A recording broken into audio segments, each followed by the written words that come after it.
Halo Sobat Kimia, perkenalkan saya Dinawati Molujang.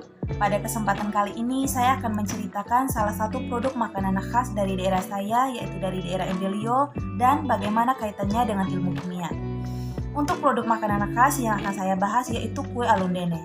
Untuk proses pembuatannya dan bagaimana kaitannya kue alun-dene dengan ilmu kimia, yuk simak video penjelasan berikut ini. Kue alun-dene. Alun-dene merupakan camilan khas suku Lio yang mendiami Kabupaten Ende, Provinsi Nusa Tenggara Timur. Alun-dene sendiri sebenarnya terdiri atas dua kata, yaitu alu dan dene. Alun-dene sendiri adalah hasil sampingan dari proses pembuatan uwi aindota yang merupakan makanan khas suku Ende yang berbahan dasar singkong. Alu adalah tepung yang didapatkan dari proses endapan dan pengeringan saripati singkong. Bahan utama pembuatan alu adalah singkong. Singkong dikupas lalu dibersihkan kemudian diparut atau dicincang. Setelah itu ditambahkan sedikit air lalu diperas. Air perasan tadi akan mengendap dan dibiarkan mengering dan akan berubah menjadi tepung. Dan tepung itulah yang disebut dengan alu. Sedangkan dene adalah sebutan bagi aktivitas mengolah alu menjadi cemilan, di mana alu yang sudah dibentuk menjadi adonan dengan campuran parutan kelapa dan sedikit garam. Adonan alu lalu dimasak dengan cara ditempelkan di atas wajan tanpa minyak, lalu ditekan-tekan dengan bagian belakang tempurung kelapa sehingga menjadi gepeng. Untuk proses memasaknya pun hanya dengan api kecil. Setelah adonan alu di satu sisi mulai berubah warna, maka harus segera dibalik. Untuk lebih nikmat, dapat ditambahkan dengan parutan gula merah secukupnya. Alu yang telah diolah menjadi cemilan tadi, itulah yang disebut dengan alun-dene. Dan alun-dene ini juga biasa disebut sebagai pizzanya orang Ende. Selanjutnya, apa sih hubungannya dengan ilmu kimia? Proses pengendapan dalam kimia adalah suatu reaksi kimia yang terjadi saat zat padat terpisah dari suatu cairan. Zat yang terpisah dan tidak larut dengan cairan ini disebut dengan endapan. Proses pengendapan terjadi karena zat padat tidak larut dalam cairan karena batas jenuh atau konsentrasi ion-ion yang ada dalam larutan dalam suhu yang tetap. Proses pengendapan saripati singkong juga terkait dengan kimia, karena proses pengendapan adalah suatu reaksi kimia yang umumnya berlangsung dalam larutan berair.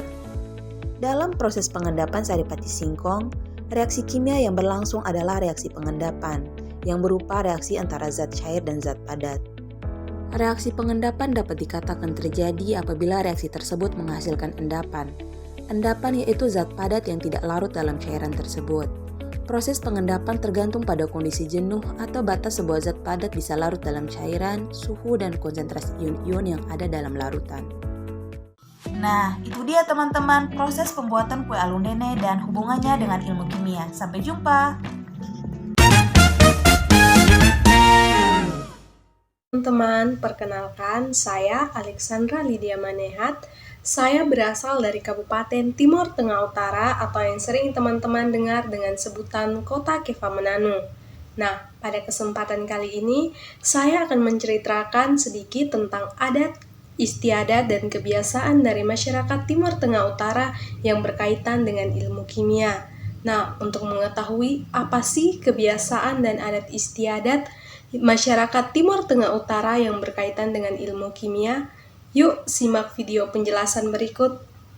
Jadi, salah satu kebiasaan adat istiadat dari masyarakat Timur Tengah Utara yang berkaitan dengan ilmu kimia yaitu kegiatan menyiri atau makan sirih pinang. Menyiri itu sendiri merupakan salah satu bentuk dari kebiasaan masyarakat Timur Tengah Utara yang sudah dilakukan secara turun-temurun. Menyiri merupakan campuran dari beberapa bahan yang telah dipilih dan dikunyah secara bersamaan dalam beberapa menit sehingga menghasilkan sugi air atau kuit. Kebiasaan menyiri ini merupakan adat dan tradisi yang dilakukan secara turun-temurun oleh masyarakat Timur Tengah Utara, baik dari orang yang sudah tua, dewasa, maupun anak kecil. Pada mulanya, menyiri digunakan sebagai tanda kehormatan untuk orang atau tamu-tamu yang dihormati. Misalnya, pada saat upacara adat, pesta pernikahan, hari kelahiran, atau berada di tempat duka. Nah, seiring dengan perkembangan zaman, menyirih menjadi suatu kebiasaan dari masyarakat TTU yang dilakukan di saat sedang santai. Jadi tidak heran lagi ketika teman-teman berkunjung ke Kabupaten Timur Tengah Utara, hal utama yang disuguhkan dari masyarakat Timur Tengah Utara atau tuan rumah yaitu menyuguhkan sirih pinang. Karena dengan kepercayaan dari masyarakat Timur Tengah Utara bahwa memberikan sirih pinang kepada tamu berarti menghormati tamu tersebut. Jadi, untuk mengetahui apa saja kandungan kimia dalam sirih pinang, maka langsung saja kita simak penjelasan berikut. Yang pertama, pinang. Pinang adalah sejenis tumbuhan palma. Secara tradisional, pinang sudah digunakan secara luas sejak ratusan tahun yang lalu. Penggunaan pinang paling populer adalah dalam kegiatan menyirih ini, yang dicampur dengan sirih dan kapur. Pinang diduga dapat menghasilkan rasa senang, rasa lebih baik, menambah stamina kerja, dan menahan rasa lapar. Selain hal tersebut, pinang juga dapat mempengaruhi sistem saraf pusat dan otonom. Komponen utama yang memiliki kandungan alkaloid yang dapat meningkatkan nitrosamine, yang bersifat karsogenik. Yang kedua yaitu sirih. Sirih termasuk jenis tumbuhan merambat dan bersandar pada batang pohon lain. Sirih biasanya digunakan sebagai bahan tambahan sebagai pelengkap saat menyirih. Sirih dikenal di masyarakat dalam berbagai pengobatan tradisional, antara lain untuk sariawan, mimisan, bau badan, batuk, gusi bengkak, dan radang tenggorokan. Sirih merupakan bahan yang mengandung unsur psikoaktif terbesar keempat setelah kafein, nikotin, dan alkohol. Sirih secara kimia mengandung minyak atsiri. Bahan-bahan tersebut menyebabkan rasa pedas pada daun atau buah sirih yang kita makan. Yang ketiga adalah kapur. Kapur berwarna putih seperti salep, yang berasal dari karang laut atau cangkang kerang yang telah dibakar. Hasil dari debu cangkang atau karang tersebut perlu ditambahkan air supaya memudahkan dalam memakan sirih pinang. Kapur yang digunakan dalam mengkonsumsi sirih pinang sebenarnya mempunyai manfaat untuk kesehatan jaringan periodontal. Kegiatan menyirih berkaitan dengan ilmu kimia, yaitu pada saat kita memakan sirih pinang akan terjadi reaksi penetralan, di mana pinang dan kapur itu bersifat basa, sementara sirih itu bersifat asam, sehingga pada saat kita mengunyah akan terjadinya reaksi penetralan di dalam mulut. Jadi, menyirih itu juga memiliki manfaat. Manfaat dari menyirih yaitu dapat menghilangkan bau mulut, mencegah gigi berlubang, dan membuat gigi menjadi lebih kuat.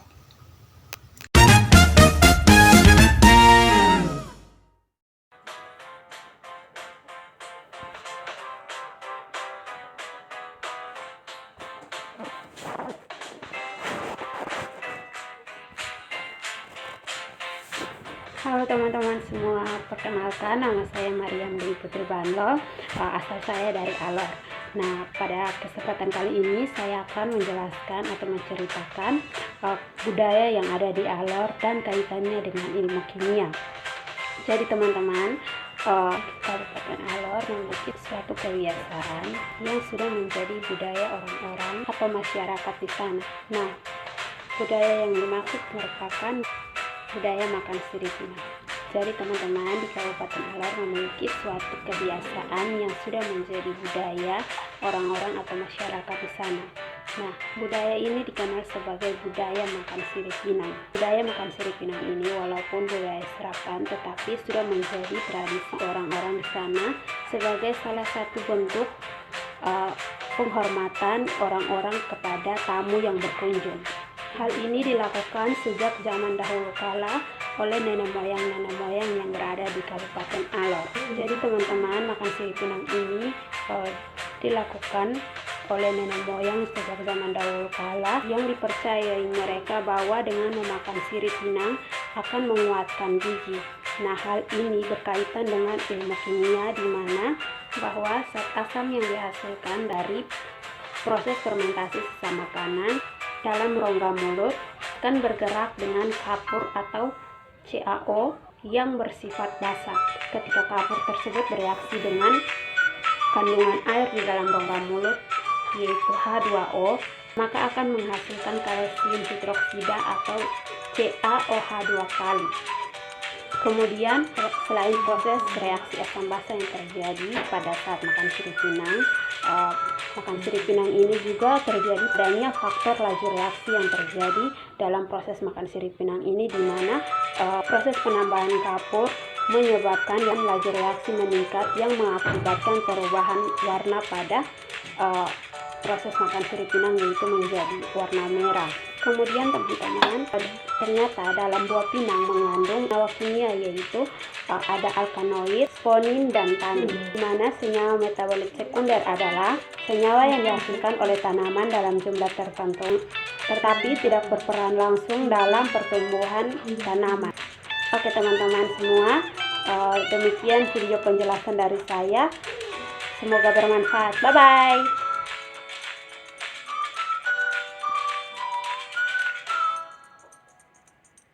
Halo semuanya, selamat datang di video ini.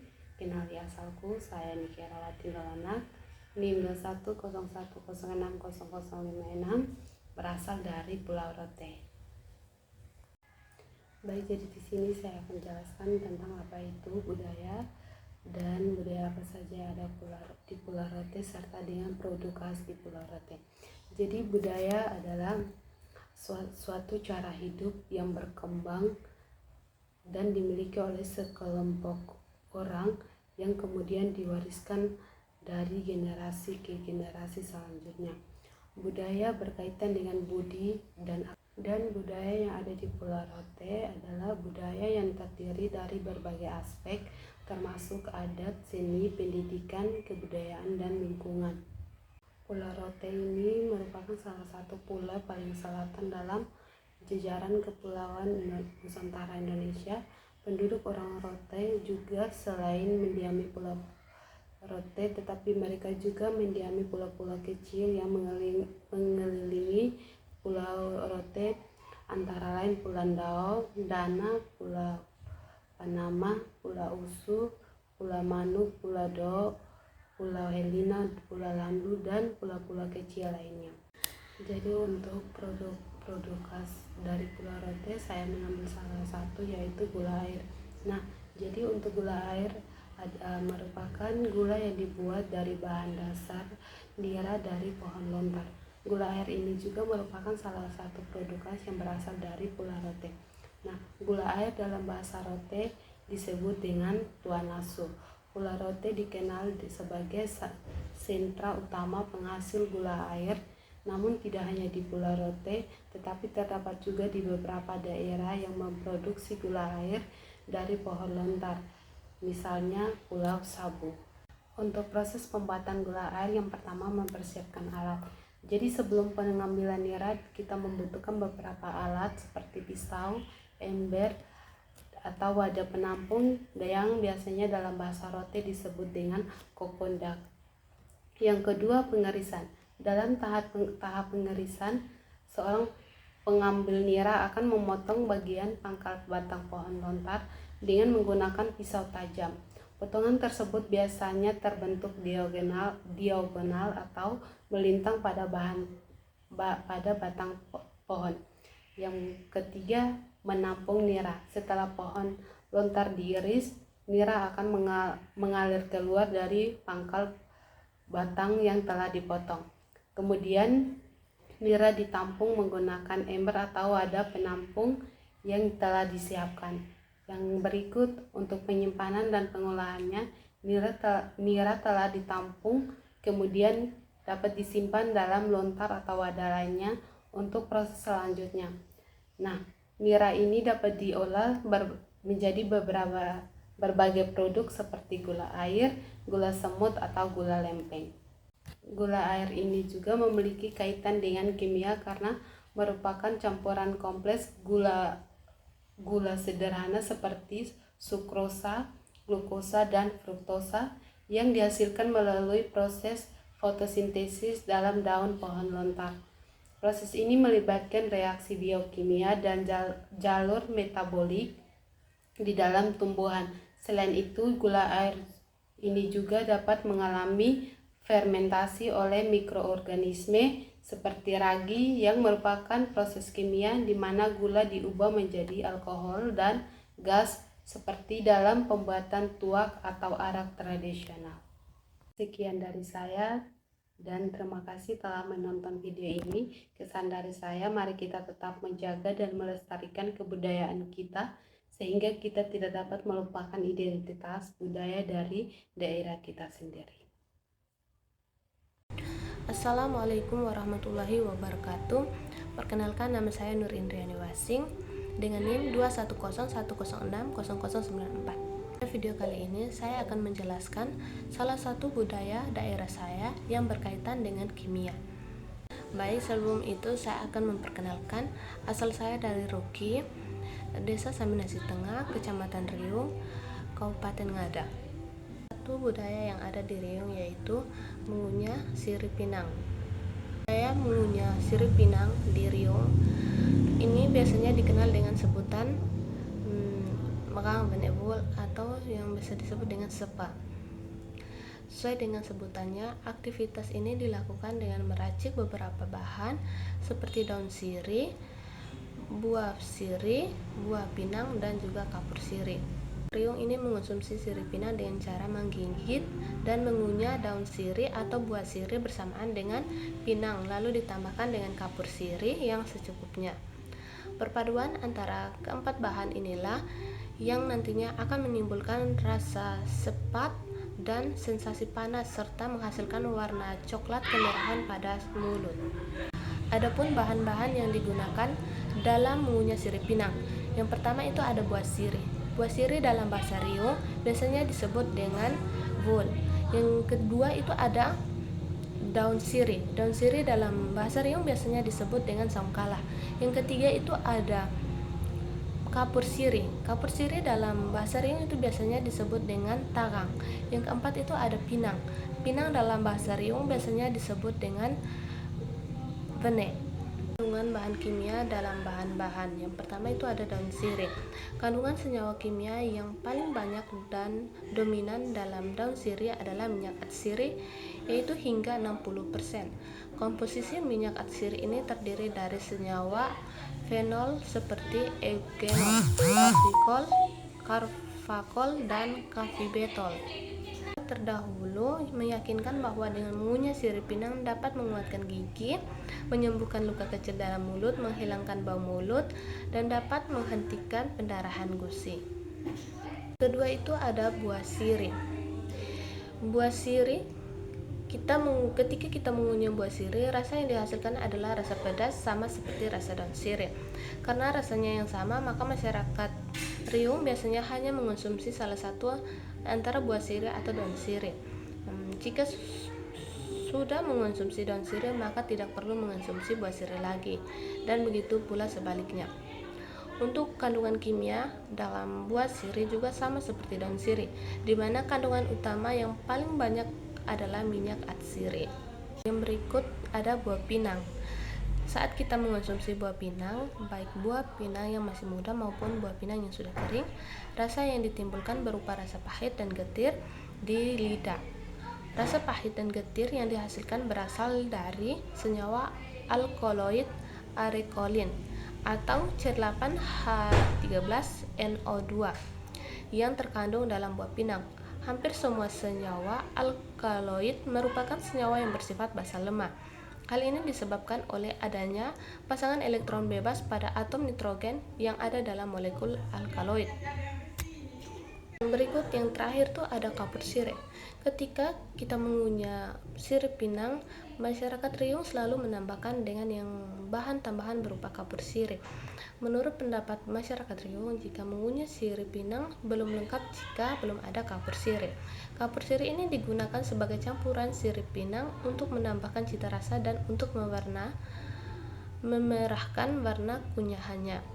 Dari kapur sirih ini dapat menjaga kesehatan gigi agar tetap kuat dan sehat. Ketika kapur sirih ini dikonsumsi, maka akan terjadi reaksi kimia di dalam mulut. Dalam ilmu kimia, kapur sirih dikenal dengan nama kalsium hidroksida yang mempunyai rumus molekul CaOH2 kali. Kapur sirih ini dapat mengalami reaksi ionisasi ketika dilarutkan di dalam air. CaOH2 kali akan terionisasi menjadi Ca2+ tambah ion OH-. Video yang dapat saya sampaikan tentang budaya-budaya daerah saya yang berkaitan dengan kimia. Wassalamualaikum warahmatullahi wabarakatuh. Selamat siang Ibu dan teman-teman. Perkenalkan, nama saya Claudia Fitrian, pendidik jurusan Pendidikan Kimia, Fakultas Keguruan Ilmu Pendidikan Kimia, Universitas Negeri Jakarta. Dalam video ini saya akan menjelaskan kearifan lokal yang berkaitan dengan ilmu kimia yang ada di Nusa Tenggara Timur. Untuk itu saya mengambil kearifan lokal yang ada di Pulau khususnya di Atambua, yaitu Jagung Bose atau Batar Sokor. Untuk itu, Batar Sokor merupakan salah satu makanan khas di Tenggara Timur. Ada beberapa sebutan Batar Sokor, didorong untuk menjadi warisan lama budaya Moro atau biasa dikenal sebagai sebutan dan kemudian dijual di beberapa terlebih di Pulau salah satunya Ipal terletak lereng saya atau biasa disebut dengan ini diharapkan menjadi sebuah warisan yang tetap lestari meski saat ini tidak lagi menjadi makanan pokok atau makanan utama. Jagung bose atau Batar Syukur merupakan makanan pokok berbahan dasar jagung dari yang memerlukan waktu perebusan yang cukup lama karena kekerasannya. Setelah disimpan hampir 1 tahun, makanan pokok ini diolah dari jagung putih varietas Penna multivatu. Jagung bose merupakan sumber karbohidrat. Jagung bose dapat dimanfaatkan sebagai makanan untuk menjaga kesehatan tulang dan gigi, dapat menguatkan gigi. Makanan jagung ini juga bisa menjadi sumber kalsium untuk orang yang kesulitan mencerna susu atau mengalami intoleransi laktosa. Nah, hal ini berkaitan dengan ilmu kimia bahwa di mana asam yang dihasilkan dari proses fermentasi dari sisa makanan dalam rongga mulut. Saya Gaudensia Febianti Sieran mengucapkan terima kasih.